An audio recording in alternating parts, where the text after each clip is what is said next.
आधे गिलास से ऊपर चावल लिए हैं और थोड़ी सी मटर ली है। आप चाहें तो इसमें जीरा ऐड भी कर सकते हैं, लेकिन मैं इन 2 चीज़ों से ही आपको चावल बना के दिखाऊंगी। देखिए गाइस, अभी हम इन चावल को थोड़ी देर के लिए भिगो के रख देंगे और हम इन चावल को कुकर में बनाने वाले हैं। तो देखिएगा फ्रेंड्स,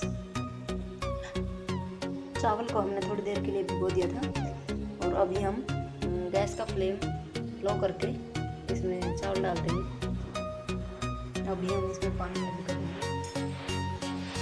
ये 1 गिलास चावल लिए, तो इसके लिए मैं इसमें 2 गिलास पानी डाल दूँगी।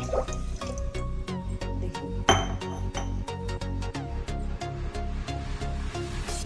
और अभी जो हमने मटर ली थी उनको ऐड कर देंगे।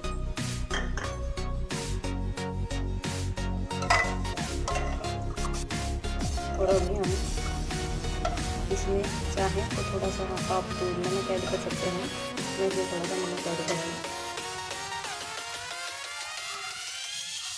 आप नमक को अवॉइड भी कर सकते हैं।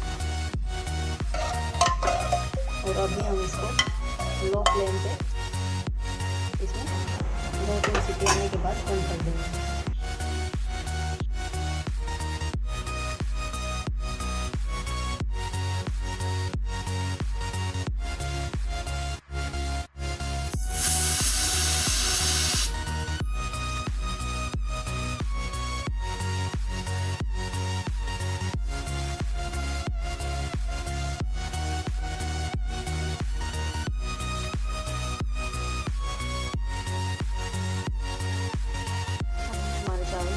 तैयार हो गए हैं, तो अभी हम कुकर को खोलेंगे।